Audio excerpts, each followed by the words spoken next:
Sôm chun rương bồ rò spia thiệt mau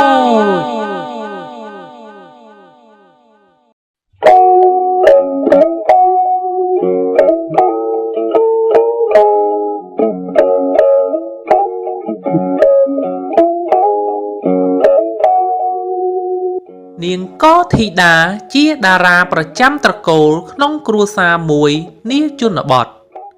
ឪពុកម្ដាយរបស់នាងថ្នាក់ថ្នមនិងស្រឡាញ់នាងខ្លាំងណាស់ព្រោះនាងគឺជាបុត្រីប្រកបដោយដំបូន្មានចាស់ទុំជារៀងរាល់ថ្ងៃនាងតែងតែធ្វើការផ្ទះជំនួសម្ដាយដូចជាការដាំស្លរែកទឹកពុះអុសជាដើមជារៀងរាល់ថ្ងៃមានប្រុសកំឡោះជាច្រើនតែងតែដើរកាត់មុខផ្ទះរបស់នាងដើម្បីគយគន់សម្រស់នាងកំឡោះខ្លះបានជែកខ្ចីមួយស្និតក៏យួរមកផ្ញើនាងដោយបន្ទុំមិនទាន់ស្រួលបួលផងអ្នកណាបានឃើញហើយមិនសរសើរមានតែមនុស្សឡប់សតិនិងអ្នកងងឹតភ្នែកទាំងពីរតាំងពីកំណើតនេះបានសមដោយពាក្យចាស់គេពោលថាកាលនៅពីក្មេងសម្បោហៀក៏ខ្លាក់អ្នកណាក៏ខ្ពើមមួយខាកមួយស្ដោះធំឡើងដោះមួយអើតពីរអើតនៅក្នុងភូមិជាមួយនាងនោះដែរមានកំឡោះម្នាក់ឈ្មោះសំមានចិត្តស្រឡាញ់នាងជាខ្លាំងលើសគេទាំងអស់ជារៀងរាល់ថ្ងៃគេចេះតែកន្ទុកកន្ទិញឲ្យឪពុកម្ដាយចូលស្ដីដណ្ដឹងនាងតែឪពុកម្ដាយចេះតែរារែកព្រោះត្រកូលនាងមានឋានៈខ្ពង់ខ្ពស់ជាងគេនៅឯក្នុងភូមិប៉ុន្តែកំឡោះសំក៏បានប្រាប់ទៅម្ដាយថាបើមិនបាននាងនោះទេគេសុកចិត្តស្លាប់ចំណែកឯនាងកធីតាវិញមួយថ្ងៃបានត្អូញត្អែប្រាប់ពីម្ដាយដែលមានអាការៈមិនស្រួលក្នុងខ្លួនខុសប្រក្រតីម្ដាយចេះតែសួរដេញដោលពីអាការៈជំងឺរបស់នាងតែគាត់ក៏មិនយល់ច្បាស់ពីអាការៈជំងឺនោះច្បាស់លាស់ដែរថ្ងៃបន្ទាប់មកឪពុកម្ដាយក៏បានអញ្ជើញចាស់ទុំក្នុងភូមិមកជួយពិនិត្យអាការៈរោគឲ្យកូនស្រីរបស់គាត់នៅទីបំផុតគេក៏បានដឹងថានាងកើតរោគស្គមលឿងនៅសម័យនោះជំងឺនេះត្រូវបានគេចាត់ទុកថាគឺជាជំងឺធ្ងន់មួយដែលពិបាកព្យាបាលខ្លាំងណាស់ចាប់តាំងពីថ្ងៃនោះមកអាការៈជំងឺរបស់នាងកលធីតាហាក់បីដូចជាមិនចេះស្រុតចុះបន្តិចសោះមានតែធ្ងន់ទៅទោះបីជាគ្រូថ្នាំ 2-3 នាក់បានផ្លាស់ប្ដូរគ្នាមកមើលនាងក៏ដោយនៅពេលដែលនាងឈឺគេតែងតែឃើញមុខកំឡោះសំមានមុខជាញឹកញាប់ជាងគេមកមើលនាងនៅឯក្នុងផ្ទះកន្លងពេលមិនយូរប៉ុន្មាននាងកោធីតាក៏បានលាចាកលោកនេះទាំងវ័យក្មេងទុកឲ្យឪពុកម្ដាយញាតិមិត្តជាពិសេសកំឡោះសំមានអាការៈអាឡោះអាល័យសោកសង្រេងរោគអ្វីមកព្រាបផ្ទឹមពុំបានឡើយឪពុកម្ដាយរបស់នាងនិងក្រុមគ្រួសារបាននិមន្តព្រះសង្ឃប្រារព្ធពិធីបុណ្យសពរបស់នាងតាមប្រពៃណីស្អែកឡើងថ្ងៃរសៀលណាស់ទៅហើយញាតិមិត្តបងប្អូនក៏បានដង្ហែសពនាងទៅកាន់ទីបច្ឆាគេរៀបចំរំលាយសពនាងទៅហើយប៉ុន្តែអ្នកភ្លុកបានប្រាប់ថាស្ទាក់ស្ទើរណាស់គឺគាត់សុំទៅហូបបាយសិនសឹមត្រឡប់មកបូជាវិញគេក៏ទុកសពនោះចោលគ្មានអ្នកចាំនៅក្នុងទីបច្ឆានោះទេនិយាយពីកំឡោះសំវិញចាប់តាំងពីនាងកលធីតាស្លាប់មកគេអត់មានហូបបាយអ្វីនោះទេគេទូទុកមុខខ្មៅដូចជាខ្មោចគេបាននិយាយប្រាប់មិត្តជិតស្និទ្ធម្នាក់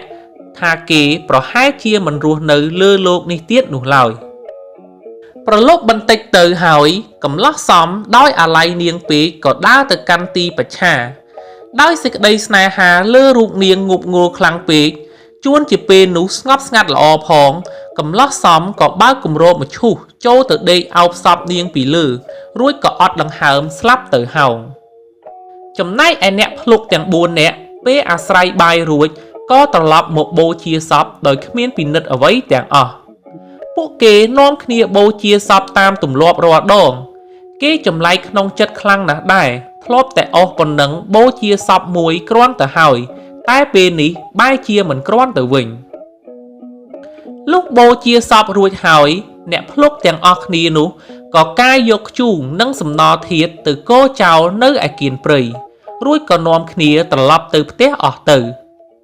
នៅក្នុងភូមិនោះដែរមានកំឡោះម្នាក់ទៀតឈ្មោះចៅស្ពាយធាតុបានទៅរើសកំទេចឆ្អឹងនាងកោធីតាដាក់ទៅក្នុងថង់មួយ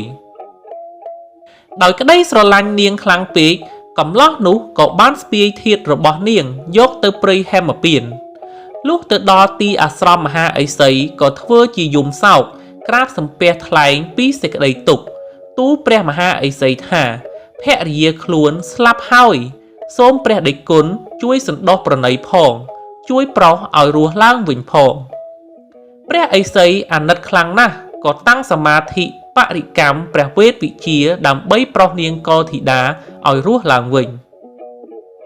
លុះតាំងសមាធិរួចរាល់ហើយព្រះមនីឥសីក៏បានប្រោសធាតុនោះឲ្យរស់ឡើងវិញកាលបើត្រូវរឹតព្រះវេទពិសេសហើយធាតុនោះក៏លេចធ្លោឡើងជារូបនាងកោធីតានិងរូបកំឡោះសមជាមួយគ្នាព្រះមនីឥសីទ្រង់សួរទៅចៅស្ពាយទៀតថាអ្នកឯងប្រាប់យើងថានេះជាប្រពន្ធអ្នកឯងក្រែងអ្នកឯងរើសធាតុគេផ្ដេសផ្ដាស់មកទេដឹង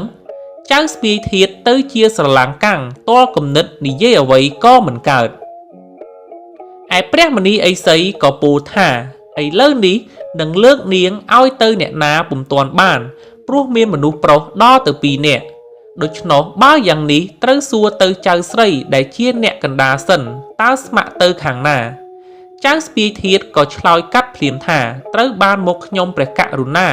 ព្រោះខ្ញុំព្រះករុណាខំរើសធាតុនាងយកមកឲ្យមនីឥសីជាអ្នកប្រុសឲ្យរស់វិញព្រះមនីឥសីក៏ពោលថានាង